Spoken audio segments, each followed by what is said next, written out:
সাভার ও আশুলিয়ায় highway পুলিশের বিরুদ্ধে হয়রানির অভিযোগে বিক্ষোভ করেছে ব্যাটারি চালিত রিকশা চালকরা। ঢাকা আরিচা ও নবীনগর চন্দ্রা মহাসড়কে রসিদ ছাড়া অর্থ আদায়ের বিরুদ্ধে এই বিক্ষোভ করেন অটোরিকশা চালকরা। সকাল থেকেই পাকিজার মোড় এলাকায় জড়ো হয়ে বিক্ষোভ শুরু করেন তারা। তাদের দাবি, হাইওয়ে পুলিশ অটোরিকশা প্রতি ২৬০০ টাকা করে রসিদ ছাড়া আদায় করেন। তবে এই টাকা সরকারি কোষাগারে জমা না দিয়ে নিজের পকেটে ভরেন তারা।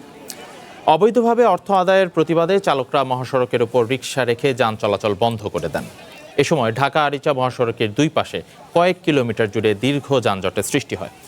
তবে সাভার হাইওয়ে থানা পুলিশ জানিয়েছে, মহাসড়কে চলাচল নিষিদ্ধ এসব যানবাহনের বিরুদ্ধে তারা বিধি অনুযায়ী আইনগত ব্যবস্থা নিচ্ছে।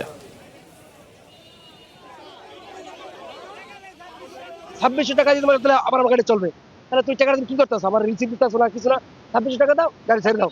এই টাকাটা দিয়া সরকার পাইতেছে না, এটা সব পুলিশ খাইতে আছে। এই থানায় যদি যাই কয় তোমাকে আমরা আনি না, তখন আমার গাড়ি পাই না, গাড়ি চুরি হয়ে যায়। তোমরা এই গাড়িটা আমার ১.৫ লাখ টাকা জরিমানা দেওয়া লাগে। এই দেশ এই এলাকার সাথে ত্যাগ করা লাগে, আমরা এই এলাকার মানুষের নির্যাতনের শিকার হওয়া লাগে। এটা গাড়ি ধরেন কিস্তির উপরে কিনে আনবি, সাপ্তাহিক কিস্তি কিংবা দিন কিস্তি দিতেই হবে, খাও না খাও দিতেই হবে।